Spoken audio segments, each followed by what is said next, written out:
Hello again, everyone.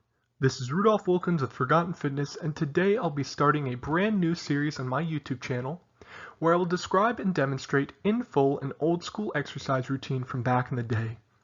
In this particular video, we will be discussing John Grimek's bigger arms routine from 1954.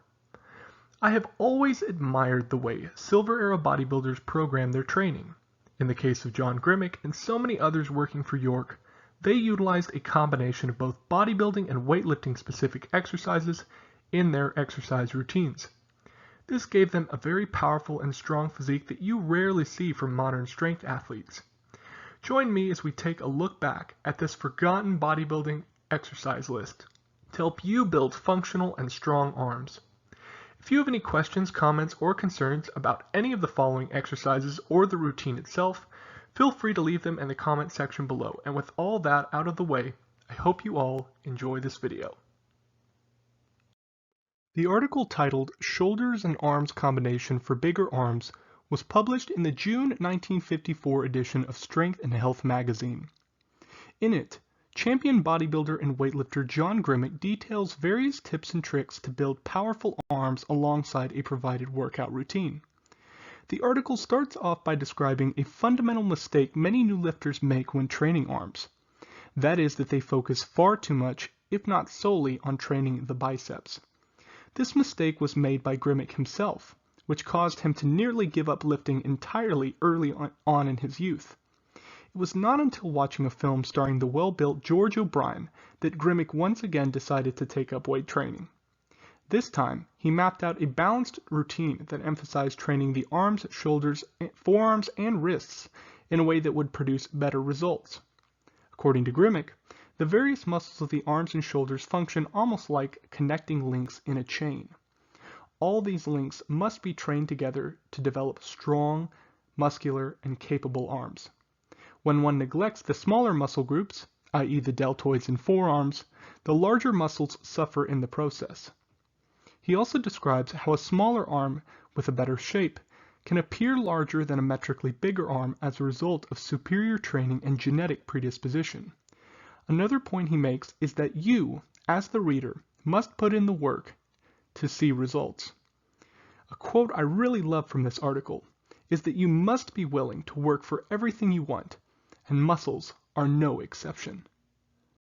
Before going over the routine itself, I would like to say that I will be demonstrating all of these exercises, but I wanted to give you this written reference sheet to refer back to in regards to the sets and reps of the various different exercises. The routine starts off with biceps for 3 sets of decreasing number of reps. The first set will have between 12 and 10 reps, the second set 8 and 7, and the final set should be between 5 and 3 reps, so it should be quite heavy. The first exercise here is the barbell curl, the second exercise, the alternating dumbbell curl, and the third exercise is a choice between either prone concentration curls or one arm concentration curls, which is what I will be demonstrating in this video. Next, you will move on to triceps for the same number of sets and reps as biceps. The first exercise here will be French press with either a barbell or a swing bell. And for this video, I will be demonstrating it with the swing bell because I have been having so many people message me about using the swing bell again, and they're very interested in it. So I figured it would be the perfect time to demonstrate another exercise with it. And yes, in the literature, it does mention you can use either or. The second exercise is the bent over tricep contraction, aka the tricep kickback as we know it today. And the third exercise is the standing press with a barbell or a dumbbell. And for my case, I'm going to be using a barbell, and I have to do it seated because my ceilings are not tall enough. If I were to stand, I'd probably end up punching a hole through them. Next, we will move on to shoulders for 3 sets of between 12 and 15 reps. The first exercise here is the dumbbell lateral raise. Second exercise is the alternating forward or front raise, and you don't really see too many people do this anymore, but it was very common during the silver and golden era of bodybuilding. And the third exercise is the bent over lateral raise. Finally, we will move on to the forearms for 3 sets to failure or exhaustion. The first exercise here will be the barbell wrist curl, and the second exercise will be the wrist roller. This routine starts off with the basic barbell bicep curl. With this exercise, the width on the bar, as far as your hands, should be about shoulder width apart. You will have an underhand grip with your thumb over the bar. And importantly, this is a full range of motion curl. You are bringing the bar all the way up to the chin and all the way back down. So many people nowadays focus just on the lower portion of the bicep curl, stopping when their lower arm is parallel with the floor. But this is simply not how they would have done it in the silver era of bodybuilding. They practiced full range of motion and would try to get that contraction at the top to where they almost felt a small cramping in their biceps. That is what you are trying to imitate here. The second exercise is alternating dumbbell curls. This is pretty typical to what you see nowadays, the only major difference being that you are always in motion. As one dumbbell gets to the top, the other dumbbell should be in motion already. So there is no pausing, no stopping. It's very continuous and it's very rhythmic. So you want to try to imitate this. There are many videos online. If you would like to see old school bodybuilders performing it, this is the way that they would perform alternating dumbbell curls. The last bicep focused exercise in this routine is the one arm concentration curl. Now, like I said, you have a choice between this and a prone concentration curl, which is performed on a tall supine or flat bench, and you are lying on your stomach. And essentially, it is a flat bench equivalent to a preacher curl. So that's pretty interesting, and I might have to make a video about that. The only problem is I simply can't perform it because I don't have any flat benches tall enough, especially with my long arms. So I decided instead to go with the one arm concentration curl. It is an old classic, a standard, specifically in the golden era of bodybuilding. They really loved it, and Arnold Schwarzenegger made it very popular at that time. So I decided to go with that. It's a fantastic exercise and a wonderful finisher for the biceps. The first of the tricep exercises I will be performing is the French press, in this case with a swing bell, although it also can be performed with a barbell. But I love the swing bell, and I have been waiting for an excuse to make another video with it. And specifically, the French press, aka the tricep extension overhead, is absolutely fantastic with the swing bell. I would recommend, if you make one, and I definitely think all of you should make one, it's made out of a dowel rod, and I recommend having one that is a little bit wider so it's more comfortable on the wrists. But I was having no problem with the one I was using here, and I had a pretty narrow grip. Just make sure to try to keep the elbows as tight as possible. I'm flaring probably a little bit too much. I would try to tone that back a little bit if you can. But the key here is to bring it all the way behind your head and all the way back up, and try to lock at the top. Follow the full range of motion. And like I said, if you don't have a swing bell and you don't really intend to make one, this can also be performed equally as well with a barbell. Next is the bent over tricep contraction, which is really just a tricep kickback. And for this, you want to be as parallel, your upper body as parallel with the ground as possible. In the depiction in the literature, Jack Dillinger is actually performing this exercise, and he has straight legs and is bent only at the hips, and his upper body is completely flat. Now, I couldn't do that, but I tried to imitate it as much as possible. And essentially all you're doing is at the same time, you are bringing your arms back and you are flexing and contracting the triceps. This is a pretty standard exercise, but it's a classic and still very effective. I know what many of you are wondering. Why is the standing barbell press being demonstrated at the end of the tricep section? Well, the reason is quite simple. John Grimek was a huge fan of presses to build and develop the triceps, as were many of the old school bodybuilders. In fact, John Grimek himself rarely, if ever, trained the triceps in isolation.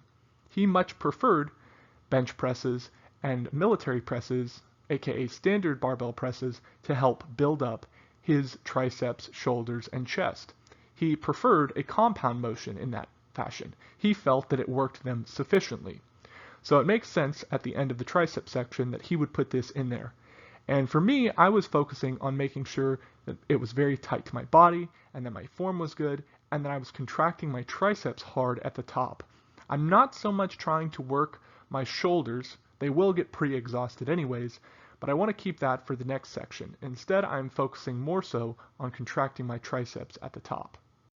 The first of the shoulder exercises is the dumbbell lateral raise. For this, John Grimek mentions that your arms should be straight the entire time and never bend. So that's what I'm focusing on. My arms are very straight. And he also mentions that your arms should never shift forwards. They should be straight out from your body the entire time. I'm also making sure intentionally to go above my shoulders in height, just a little, which is what they would do back in the day. They would not stop at shoulder height. They would go beyond that. So take this as you will. If you would prefer to do it the more modern way and stop at the shoulders or slightly below, you can do that as well. But this is the way the old school guys would have done it. So the keys here are make sure your arms are in line with your body, that they do not shift forwards, that they are straight, and that you bring them a little bit higher than your shoulders. And that is how to perform the dumbbell lateral raise in the old school fashion. Now, I really love this one. This is the alternating front raise. And how many of you see this being performed in your gym anymore? I can be honest, I have been training for nearly 10 years, and I have never in a public gym seen anyone perform the alternating front raise. It is really a forgotten exercise. Essentially, all you're doing is alternating between one arm to the other, and almost like doing a dumbbell curl, alternating dumbbell curl, the arms are always in motion. So when one arm gets to the top, the other arm should already be starting. And essentially all you're doing here is bringing the arms all the way up, almost to in line with your body from top to bottom. So your arms are all the way up there and all the way back down. And I know a lot of people complain that if you go this high, you get a lot of pain in your shoulders, in your rotator cuff, and your AC joint. I have never had any pain from doing exercises like this before. I've never really had any pain in my shoulder from doing any of the old school exercises with extended range of motion. That includes the neck press and the alternating front raise. It is really just an amazing exercise that I'm really sad people don't perform anymore. I wonder if people have stopped performing it because they can't go as heavy. Because let me tell you, to get that high, I had to go down to 12 pounds, and I would normally do much more on front raise, standard front raise. But because I was limited given the large range of motion, it made me have to scale back a little bit. But it was kind of humbling, and it felt really good. I could feel my front delts activate the entire time. It is a really fantastic exercise that makes a great addition to this routine. The final of the shoulder exercises is the bent over lateral raise. Essentially, this is the same thing as the lateral raise before, except now you are bent over and you are trying to work your rear delts. And this is pretty typical to what is performed nowadays, I would say, except I'm bent over a little more than I normally would. My head is down, and I actually have my back slightly rounded. Now, there's no real efficient reason to why I'm doing that. The reason I'm doing that is because it was how the old school guys used to perform it. And I would say, generally speaking, you're pretty safe doing that because you're not lifting a huge amount of weight off the floor and putting your spine in danger. So if you want to perform this with a rounded back, there's really no reason why you can't. It's not going to injure you in any way that a round back deadlift would, so it's fairly safe. So yeah, again, I'm making sure to keep my arms straight, I'm pulling them out inside, and I'm just slightly raising at the top, but I'm making sure that I'm not cheating. I'm not hitching the weight up. I'm simply raising my body to get the contraction in the rear delts that are appropriate. The first of the forearm exercises is the barbell wrist curl, and this particular variation is not for everyone. Instead of doing the Vince Gironda version, where you have the elbows tucked, which I generally think is a much more comfortable position when using a straight bar, this one just has the elbows and arms in general in line with the shoulders and placed on the knees, and you are going all the way down. For some people, I know this causes a lot of pain and inflammation in the tendons, in their wrist flexors when they actually lift up. So if that's you, either scale back the weight or find a variation that is more comfortable. For me, I had no problem until I got around to the third set, and then I was getting a little bit of inflammation and acting up. I think the main problem is you're not actually doing a set number of reps, you're going until you're fatigued, and that became the limiting factor for me. So in that case, I think I would probably find a different variation, but it's up to you. I would give it a try and see how you feel. The final forearm exercise, and in fact the final exercise of this routine altogether, is the wrist roller. And yes, I am performing it in the fashion that John Grimek would perform it, with the bar pulled straight out in front of you with your arms straight, and it not being supported by any kind of platform or rack. I would like to say that it is completely valid when saying that the bar should be supported and stabilized during rolling to isolate the forearms. This is completely true, and I've gotten many comments about that on my wrist roller video. That being said, it makes sense to perform it this way with the bar pulled out in front of you because the whole idea with this routine is to build bigger arms through the activation of the smaller stabilizing muscles as well as the larger muscles. And in doing it this way, we are hitting every muscle of the upper arm, including the biceps and triceps, as well as the various muscles in the shoulders, the deltoids, and the forearms efficiently, and even the muscles in the fingers and hands. So in my opinion, if you're going to perform the wrist roller in this particular routine, I would go with this variation. I think it's most efficient and makes the most sense. Alright, that concludes this video.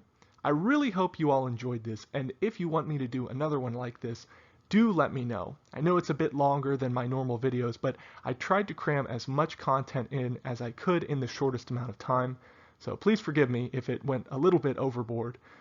But if you would like to see any other routines, do let me know in the comment section below. If not, I have hundreds of magazines and I can pick one out to do for next video. Just let me know. And if you have any future video ideas or any questions, comments, or concerns about this particular video, leave them down there as well. But until next time, this is Forgotten Fitness signing out. Bye-bye.